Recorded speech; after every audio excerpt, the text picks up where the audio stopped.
Hi, it's time to talk about the placenta. It's important to know the structure of the placenta and its functions.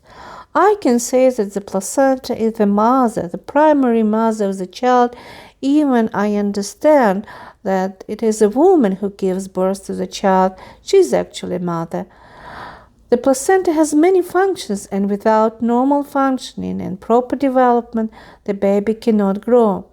The placenta is formed and developed from the villi, which we call trophoblast, which are part of the fertilized egg. In fact, during the first division and subsequent divisions of the cells of the ovum, one part of the cell is formed which is used for the development of the placenta and amniotic membranes and umbilical cord.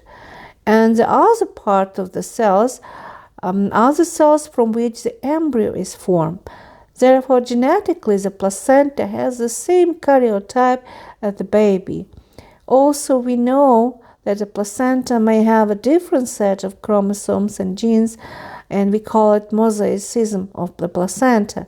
But in general, we use the fact that the placenta has the same genetic and chromosomal code as the baby for karyotyping. When we take chorionic villi, for example, in the first half of pregnancy, or we take amniotic fluid where we find fetal cells. This is how karyotyping is performed. Thus, the placenta plays an important role in development of pregnancy. Also, it's a main source of progesterone because at 4-5 weeks, the trophoblast produces this hormone. In fact, placental hormone, which turns off ovarian function. And the extinction of ovarian function takes place around 7-8 weeks of pregnancy, and there is a luteal placental shift. Time is needed on a formation of placenta, so we mainly assess the condition of placenta after 20 weeks, measuring its thickness, looking at the structure.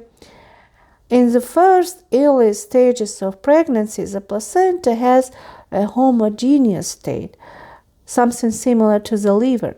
Sorry, I'm comparing it to the liver, but structure is similar, and placenta contains a lot of blood vessels because without blood vessels, there will be no exchange between mother's blood and baby's blood. By the way, the exchange of nutrients and oxygen take place, but the mother's blood remains outside of the fertilized egg and does not reach the child. Therefore, there is no mixing of the blood of mother and a child. The placenta has two sides. We call one side fetal or baby's because it faces the child. It is mostly smooth, also covered with amniotic membranes. And the other side is directed towards mother, maternal side, and it contains about 20 little lobes. Also, in general, we say that placenta contains only one lobe and looks like a flatbread. But these 20 lobes are actually those parts of the placenta where the exchange of nutrients and oxygen take place. We will also mention the retroplacental space.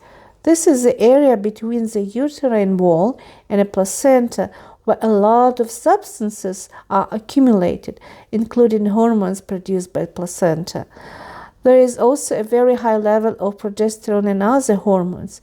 So this is a storage of many ingredients, and the child can use it.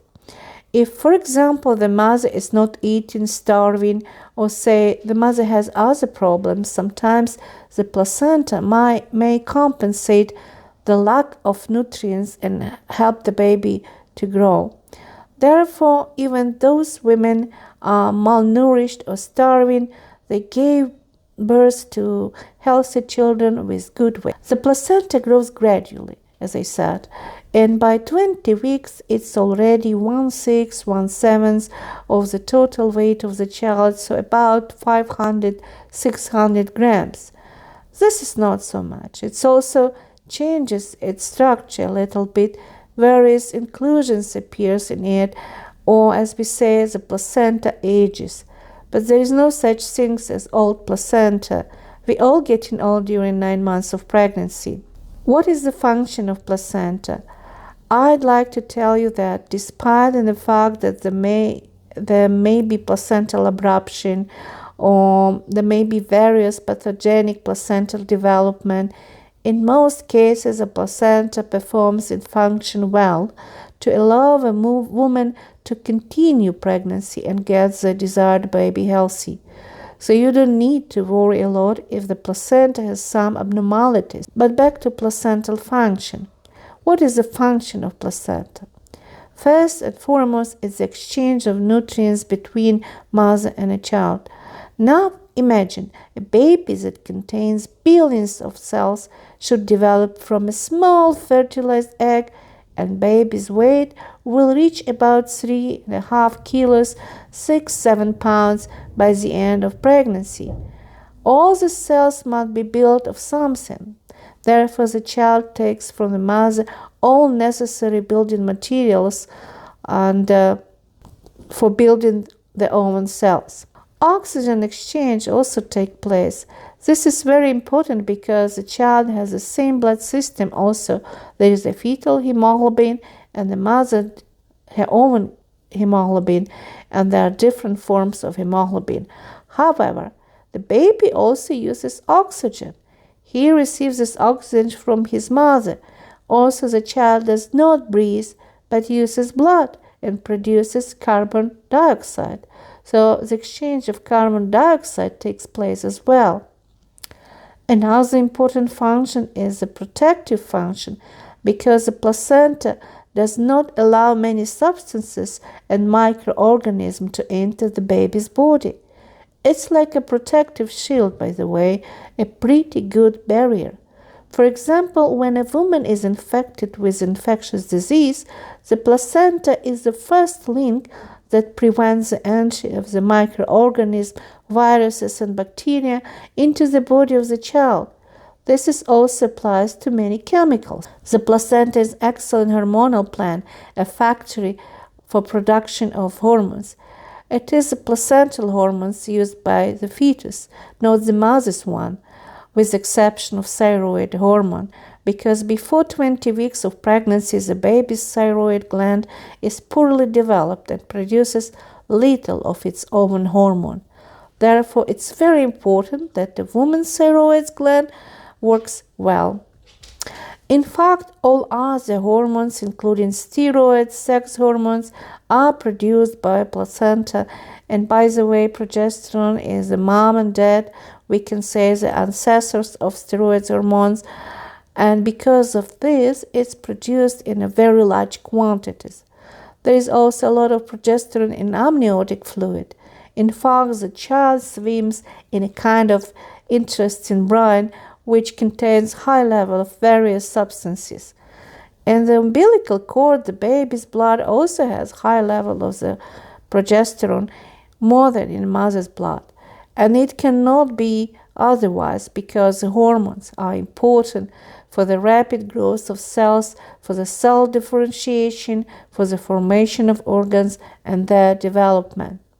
Therefore, hormones are very important, and the placenta is the main supplier of these hormones.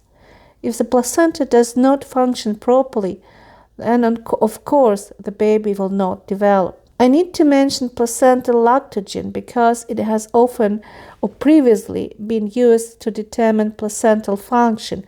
Placenta produces not only hormones that are also present in the mother, such as the same progesterone or estrogen, but also steroid hormones, and it produces own hormone, placental lactogen, which is also called chorionic somatotropin or chorionic growth hormone.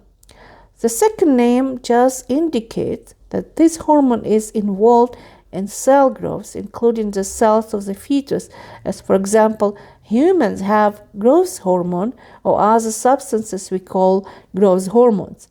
Similarly, placental lactogen or somatotropin affects somatic cells that form the body. This hormone is required for fetal growth. In terms of its effect on cells, This hormone is 100 times weaker than the growth hormone of an adult or even a child. However, it's enough for fetal growth. But it's also called placental lactogen. Why lactogen? Does the word lacto mean anything to you? Lactogen is associated with the mammary glands, so placental lactogen, along with maternal prolactin and maternal progesterone, is involved in the growth and formation of breast in women and the preparation of its glands for lactation. This is why we call it a placental lactogen. We do not know all the function of placental lactogen, but we do not use it to determine the function of placenta. We will talk in another video about how we determine whether the placenta is working properly and what the placental insufficiency is. If you like this video, press like and please subscribe to my video channel to watch some other video and get useful information. Bye.